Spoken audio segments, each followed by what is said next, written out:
ఆ తర్వాత అదేదో సబ్జా నువ్వు కొడితే నేను కొడతాను ఈవిడొచ్చి మస్తాన్ సాయి మస్తాన్ సాయిగా ఈయన పరిచయం చేశాడు చింటూ. తర్వాత మస్తాన్ సాయితో కూడా ఇదే వాళ్ళ అమ్మని బూతులు తిట్టడం ఇదంతా చేస్తే మస్తాన్ సాయి కూడా రియాక్ట్ అయ్యి కొట్టాడు. ఓకే. రాజతరుణ్ అయితే మెతక కాబట్టి ఎప్పుడు చేయి చేసుకోవాలి, బట్ మస్తాన్ సాయి కొట్టాడు. కొట్టడంతో ఈవిడ ఆ దెబ్బలు పెట్టుకుని వెళ్ళి కేసు పెట్టింది. ఓకే. సో ఆ కేసు పెట్టడంలో రాసింది ఆవేశంలో మొత్తం రాసింది. అది మనకి ఇవాళ ఆధారంగా మారింది. సో బేసికలీ పాయింట్ ఏంటంటే ఆవిడ ఏదైతే అదరగాండం ఈ సైకియాట్రిక్ బిహేవియర్ ఏదైతే చేస్తుందో దానివల్ల ఆవిడ గ్యాంగ్లోనే ఆవిడకి చాలామంది శత్రువులు ఉన్నారు. కానీ మన గుట్టు ఈవిడ ఎక్కడ బయట పెడుతుందో అని చెప్పి అందరూ కూడా ఒగ్గబట్టుకొని కూర్చున్నారు. ఎప్పుడైతే ఒకడు ముందుకు వచ్చాడో ధైర్యంగా ఓకే మనం వీడికి ఇవ్వచ్చు ఇంకా ఏం కాదు అని చెప్పి బయటకు వస్తున్నారు వీళ్ళందరూ కూడా. అయితే ఆ డ్రగ్ మాఫియాలోనే ఒకళ్ళంటే ఒకళ్ళకి పడదు చాలామందికి. ఇది దాన్ని ఏమంటారంటే boon and disguise. Okay. Okay. So కాబట్టి అంటే నేను చూసింది ఎవరు చూడట్లేదు కాబట్టి భయపడుతున్నారు వాళ్ళందరూ కూడా. ఓన్లీ మీడియా కథనాలు ఆ తమ్నైల్ చూసి భయపడుతున్నారు తప్ప బేసికలీ నా టైపే అది సార్. ఇవన్నీ కూడా పక్కన పెట్టేస్తే నాకు ధైర్యస్తుందని చెప్పండి, కానీ నాకు భయం ఉండదు. మనిషి తత్వం అది అంతే. ఏ విషయంలో కూడా భయపడరు అసలు ఎక్కడ. కొన్ని విషయాలు ఉంటాయి, బట్ మామూలుగా ఇట్లాంటి సిచ్యువేషన్లకు భయపడను నేను. ఇంజక్షన్ అంటే భయపడతాను. ఓకే. చిన్నప్పటి నుంచి. ఓకే. అలాంటివి చిన్న చిత్తుకుంటాయి కానీ బట్ ఫాదర్తో మాట్లాడారు. ఈజ్ ఏ లాయర్ ఆల్సో కదా. అదే ఇప్పుడు మాట్లాడినప్పుడు లాయరు ఈజ్ ఇన్ ఆర్మీ అంటే. ఓకే. ఆయనతో మాట్లాడి ఇప్పుడు ఈ సిచ్యువేషన్స్ ఇవన్నీ జరుగుతున్నప్పుడు ఆయన ఏం రియాక్ట్ కాలేదా? He is a busy man, very busy man. ఆయన నెలకి సగం ఢిల్లీ, ఆయన పెద్ద పెద్ద కాంట్రాక్ట్స్కి సంబంధించిన ఇవి అంటే ఆర్బిట్రేషన్ అంటారు కదా. ఓకే. ఆర్బిట్రేషన్ కాంట్రాక్ట్స్ సంబంధించినవి అవి చేస్తుంటారు. ఈ క్రిమినల్ కేసెస్ ఆయన డీల్ చేయరు, సివిల్ క్రిమినల్. ఏదైనా ఆయన సలహా తీసుకున్నారా? ఇప్పుడు ఆయన చెప్తూనే ఉంటారు, బట్ నాకు తెలిసిన బోల్డ్ మంది జూనియర్ లాయర్స్ ఉన్నారు, హైకోర్టు లాయర్స్. మీరు వెళ్ళేది కరెక్టే, పాత అయితే ఇప్పుడు వెళ్తున్న వే అయితే కరెక్టే, కాన్ఫిడెంట్గా చెప్పుకోగలరు. అంటూ రేపు ఎటువంటి కాన్సిక్వెన్సెస్ ఎదురైనా కూడా you are ready to face the consequences also. Sir పోతే ఇట్లాంటి దాంట్లోనే జైలుకు పోవాలి సార్, అంతేగాని దొంగతనం డ్రగ్స్ చేసి పోకూడదు. అదే అంటున్నా. ఓకే. దాంట్లో అసలు సిగ్గే లేదు, చెప్తున్నా కదా.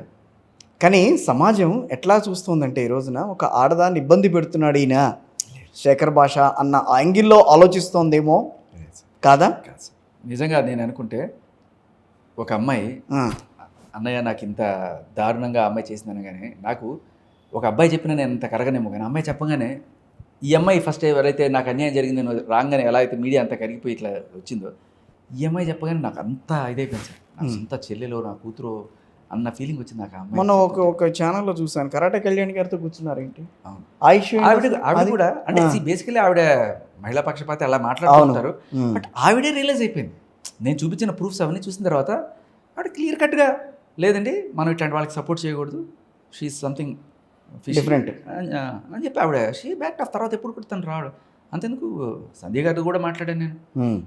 సో మహిళా మండలి వాళ్ళు ఎవ్వరు కూడా ఇప్పుడు సపోర్ట్ చేయట్లేదు. ఇప్పుడు సంజయ్ గారు అట్లాంటి వాళ్ళు ఏమన్నా మీ మీదకి వచ్చారా? సంజయ్ గారు పక్కన కూర్చొని నేను డిబేట్ చేశాను, స్వప్న గారు సంజయ్ గారు మేమందరం కూడా కూర్చొని మాట్లాడినప్పుడు కూడా ఆవిడ అలా అయితే ఆవిడ కూడా క్లియర్ కట్గా చెప్పారు, సార్ మేము ఎప్పుడో మానేసాం సార్ ఇట్లాంటి రోడ్డు కూర్చొని చిల్లర పంచాయతీలు చేయడానికి మేము మానేసాం అమ్మ, క్లియర్ కట్గా చెప్తున్నాం వాళ్ళకి అని చెప్పారు వాళ్ళు ఆ రోజు. సో ఓవరాల్గా అయితే ఈ సిచ్యువేషన్ ఈ సబ్జెక్ట్ అనేది సో ఎండ్ చూసే వరకు మీరు విశ్రమించనంటారు? ఎండు ఏమి లేదు సార్. నేను ఎండ్ చూస్తే మీకు ఫీడ్ ఎక్కడి నుంచి వస్తుంది? మీరు కూర్చుని కొమ్మని నరికేసుకుంటున్నారు చెప్తున్నాను. మీరు ఎండ్ చేసిస్తే ఎలా ఉంటుంది? పాయింట్ ఎండ్ కాదు సార్, ఏముంది. బట్ ఏదన్నా ఒక కంక్లూజన్ అయితే రావాలి కదా.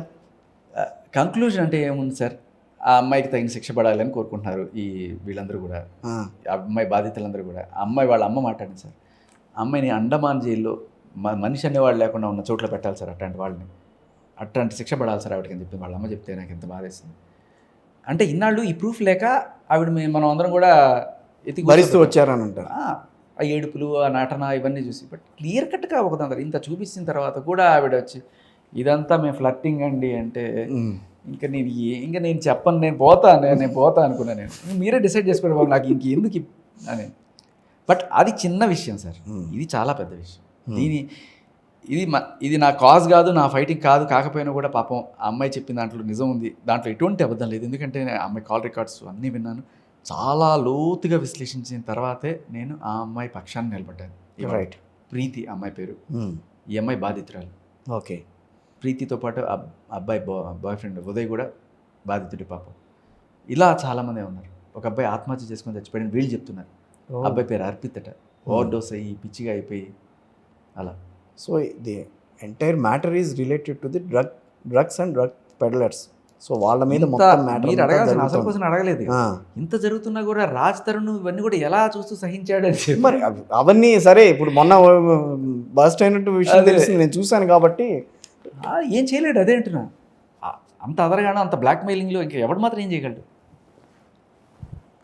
మీరు కాబట్టి తట్టుకోగలిగారు. మీకు ఒక డైలాగ్ చెప్తారు. ఆవిడకి అత్యంత సన్నిహితుడు చెప్పిన డైలాగ్. అత్యంత సన్నిహితుడు.